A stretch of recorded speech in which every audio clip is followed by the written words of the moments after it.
And welcome back, all you nerds out there in YouTube land. This is 3M VTA with your host, Big Jake. And today I'll be bringing you my 10 favorite Kohlchak the Night Stalker episodes. So take a trip with me back to 1974 and 1975. And once again, all images and names are used for review purposes only. I do not own the rights to this property. It is owned by its respective owners. So let's go ahead and dive into this. So quick about the show. For anybody who doesn't know, Kohlchak the Night Stalker is about an investigative news reporter, Carl Kohlchak, played by Darren McGavin, who a lot of you might recognize from A Christmas Story as the father. And he's a reporter for the INS, the Independent News Service, who keeps accidentally stumbling upon like supernatural phenomenon. And what makes it funny, though, which there are some actual comedic parts in it, but the funny part about it is at the end of every episode, something always happens to where he has no proof of what happened and nobody believes him, or sometimes it's just the police want to cover it up or whatever you want to say. It's an episodic show in nature, so there's no overall plot. Each episode is its own story. And 20 episodes, like I said before, 1974 to 1975. It was preceded by two movies, The Night Stalker in 1972, The Night Strangler in 1973. And real quick, I want to touch upon, in 2005, they tried to reboot the show with Stuart Townsend and Gabrielle Union. And they had some other people on there that were pretty good actors too, and the show was terrible. So we're not going to really even go into it. Just to give you an idea, what they did was they cut out the episodic nature, which isn't necessarily a bad thing, but the overall plot was it just wasn't very good. The writing was not very good. The show wasn't nearly as interesting, and so it only had 10 episodes. So I wouldn't waste my time, honestly, on the new one. I would stick to the original. So here we go, number 10. The Ripper. Now, no surprise that the first episodes of the show actually made it on the list. The main reason I put it on the list, though, was because it's a twist on Jack the Ripper. In Chicago, there's a series of Ripper murders that strangely resemble that of Jack the Ripper from England. And as it turns out, it actually is Jack the Ripper. Not a copycat, but actually Jack the Ripper committing these murders. And what Carl finds out is that the murders are part of a ritual that he does to where he's basically immortal. At the end of it, though, Carl finds out his one weakness is electricity. The only time in history that he could find where a killer like this that resembled Jack the Ripper was actually afraid of what was going to happen was when he was about to get the electric chair. So, and at the end of it, of course, like I had mentioned before, there's no real proof. Nobody believes him. And Carl is left being the only one who truly knows that Jack the Ripper was committing these murders. Number 9. The Vampire. Now, this one is a callback to that prequel movie I talked about, The Night Stalker. In that one, Carl deals with a vampire. And in this one, it's supposed to be a woman that vampire turned into a vampire. The vampire, played by Suzanne Charney. Carl goes out to Las Vegas to interview this guru that's getting a lot of publicity. And he basically just literally stumbles upon these vampire murders inadvertently. Upon investigation, he figures out that it's a real vampire. Of course, Carl deals with it, but of course nobody believes him, including the police captain, played by Jack Mateo, who covers the whole thing up and sends Carl back to Chicago on an airplane. Number 8. Bad Medicine. Bad Medicine is about the being in this episode is an evil Indian shaman who is cursed to forever pursue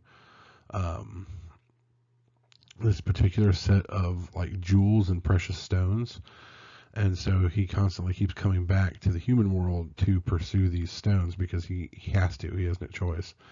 The Diablero is played by Richard Kiel, which a lot of you might know as Jaws from the James Bond franchise. During this episode, Carl asks a local group of Indians about the Diablero, and they explain to him that the Diablero's eyes are his true power. So much like Medusa, Carl gets him to basically look at his own reflection, and it defeats him. And the only thing left of the entire investigation is a set of crow feathers locked up in the police inventory room. Number 7. The Werewolf. The Werewolf, aside from the fact that the werewolf costume itself is super cheesy, the werewolf's played by Eric Braeden, which is the long-running actor from The Young and the Restless. He apparently has been playing the same character for 41 years now. It takes place on a cruise ship. It's a single cruise ship where Carl's supposed to get a story about, like, literally that's what he's supposed to get the story about, is a singles cruise story. And once again, just happens to stumble upon these murders committed by some kind of wild animal out there in the middle of the ocean. And of course, nobody believes Carl that it's a werewolf. Eventually, Carl's able to stumble upon some real silver and deal with the werewolf, but unfortunately for him, the body goes overboard with no proof left of the werewolf. Carl is once again left with the only one knowing what really happened. Number 6. The Devil's Platform.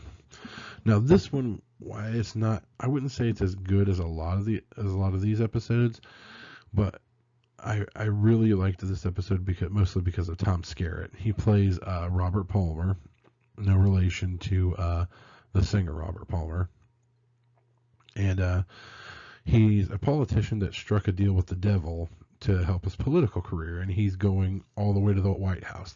That's the ultimate goal here. And part of this is he gets the ability to transform into, I think it's supposed to be a hellhound. They don't actually say that, but I think that's what it's supposed to represent. And he uses that form to help kill his rivals and so forth. And once again, Carl figures all this out, that he's behind all this. And he explains to Carl about the contract and all that. And even asks Carl to join him, saying that he's going to need allies in the media, that he actually respects Carl as a reporter, that he has actual principles, and he has the makings to be able to win I'm sorry, I can't think of the word now, but it's an award for journalism. He has the ability to do that he's good, but he's not great, that he just needs a little help. And of course, Carl, being a man of principle, denies this. Upon this, Tom Skerritt's character transforms into a dog and attempts to attack him, and when doing so, Carl defeats him by destroying the amulet that he uses. So he's left forever in this dog form. And after said thing happened, his wife just suddenly disappeared. Nobody knows what happened to her, and nobody knows what happened to him, except for one man with no proof, and that's Carl. Number 5. Horror in the Heights. Now this one is a really interesting one because it took something that actually, before I had watched the show, I had never even heard of before. The creature in this is called a Rakshasa. Now, I don't know anything about a Rakshasa outside of the show. I'm not familiar with the actual lore of the Rakshasa, but basically it's a demon-like creature that actually looks similar to a Yeti, and it uses its supernatural powers to appear as someone that its victim trusts, and that's how it gets it to be able to get up close to his victims and devour them. Uh, Carl eventually runs into Ali Lakshmi, and I apologize if I'm butchering that name. I'm terrible at things like that. But who is a Rakshasa hunter for the goddess Shiva, who has the only way to kill the Rakshasa are arrows blessed by the goddess herself. But unfortunately, this man is at the end of his life, and just is not able to deal with the Rakshasa, so he entrusts it to Carl. Upon confronting the Rakshasa, the creature appears to him as Emily Cowles, the elderly lady that works in the office with him, which meant that Carl trusts her, even though he said that he doesn't trust anybody but himself. And not falling for the creature's tricks, Carl shoots it with the arrow and kills it. At the end, he said that he said something to Emily about being able to trust her and so forth, but he couldn't bring himself to tell her that he had to shoot her. So, and number 4, the Nightly Murders. This one is pretty interesting. It's about a cursed land baron who was a particularly cruel knight in black armor. And during this whole thing, the armor that comes to life and starts murdering people is in a museum whose curator, Mendel Boggs, played by Hans Conried, starts coming to life because the lady Minerva Musso, played by Lou Dressler, bought the place and wants to turn it into a go-go club. So the knight starts murdering anybody that has anything to do with the deal. Carl is able to confront the knight and destroy it with a medieval weapon, and along with it, his camera gets smashed, and once again, he's left without any proof of what happened to all these people. Number 3, Legacy of Terror. Now, this one, I really liked this one because I thought it was really unique. The whole story it's based off of the ancient Aztec religion. Carl finds out that there's a cult of Aztec believers who are killing people in the city. I believe they kill 5 people by cutting out their hearts and putting them on higher and higher sets of stairs around the city as part of a ritual. And they're doing all this to resurrect their mummy-like god. Eric Estrada plays Pepe Torres, who is the sacrifice to complete the ritual. Now, in order for this, the person must be like physically perfect, talented, all this other stuff. So for 2 years before that, this person is treated like a god. He had everything and anything he wanted. Well, at the last minute, he decides that he wants to live and not be part of the ritual. So him and Carl have to fight off the cult as well as the mummy. And before the ritual can be completed, they're able to hold it off before it could be completed. So the mummy goes back to his resting place. And one little piece of trivia here, Mr. Eddie in this episode is played by Sorrel Brooke, who is Boss Hogg from the Dukes of Hazzard. So just that kind of gives you an idea that they had some pretty people who were pretty famous at the time as guest stars on their show. All right, let's go on to number 2. The Trevi Collection. This one is about witchcraft. Carl starts stumbling upon some murders of models who work for Madame Trevi. One of the models, played by Laura Parker, Madeline, turns out to be a witch and is using her witchcraft to advance her career.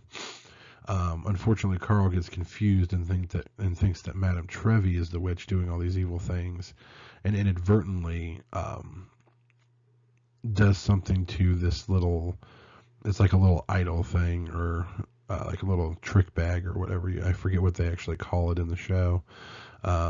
Destroys it, and so the witchcraft starts affecting Madame Trevi, and Eventually, Carl figures out that it is Madeline, and when he confronts her, much like Tom Skerritt's character, she offers to help his career, saying that, that he can help advance his career, that she might need a personal photographer, she'll need people, in the media to help her out. And of course, Carl, once again being a man of principles, says no, going by the guidance of the lecturer. And yes, even on IMDb, they refer to him as just the lecturer, played by Marvin Miller. The only true way to tell that she's a witch is that she can't be drowned. And to help him fight her off, he has to publicly accuse her of witchcraft to diminish her power. And of course, as usual, by the end of it, there's no proof. Nobody believes Carl. The murders basically go unsolved. And he's left with being the only one with knowledge of what truly happened with the black magic. And so, we're at the end here with number one. My number one from what I think is honestly the best episode and my favorite episode, Chopper. The reason I like this one so much is because it's like a take off of the Headless Horseman. It's a headless biker who, there was two rival gangs in the 50s, and the one gang tied a wire across a couple buildings. I think it was a couple buildings or light posts or something like that. And they meant to knock this guy off his bike. Well, they inadvertently cut his head off. And because of an old ancient wives' tale about people whose heads were not buried with their bodies, the body reanimates and starts going after the people that killed him for revenge. He does originally end up killing one or two people, and then years later, the body and head are disturbed when the graveyard that they're buried in gets bought up and the bodies get moved to a location. And upon finding all this out, Carl goes into action to try to stop the headless biker, and eventually is able to reunite the head with the body, but only not till after the headless biker had already killed 2 or 3 members of the rival gang that murdered him. And as usual, no proof. The police cover it all up. And some of you may recognize the gentleman in the top right corner. Larry Linville plays Captain Jones, who you may recognize him from MASH as Major Frank Burns. And ironically enough, his character in this show is a lot like Major Frank Burns. He's kind of a D-bag. He's like aggressive and angry for no reason, just kind of mean to people. He's the quote-unquote like youngest captain on the force or whatever. And after this whole incident, he gets busted down to traffic duty. So, all right, guys. Well, that's the end of this. I hope you enjoyed it. And I hope you guys, if you didn't know about the show, I hope you found it interesting. And if you did know about the show, hopefully this brought it back to your attention so you can either rewatch it or share it with somebody else, because this is definitely a show that shouldn't be forgotten. Retro TV shows like this from the 70s eventually are going to go, and there's not going to be too many people left who remember them. So it's a shame to let a good thing like this die off. So, do what you can to keep the show alive, is all I'm saying, because it definitely deserves it. And as usual, please like and subscribe. Hopefully you enjoyed it. I appreciate everybody coming on a trip back in time with me. It's not too often you get to time travel nowadays. And next time on this channel, with the upcoming release of the new Resident Evil movie that actually looks good as opposed to the original series, which was a love letter to the director's wife, I'm going to be ranking from what I feel is the worst to the best of the video game franchise of Resident Evil. So, looking forward to that. I hope you are too. And once again, please like and subscribe. I hope you enjoyed this. And I'll see you guys. Same nerd time, same nerd channel. Have a good evening.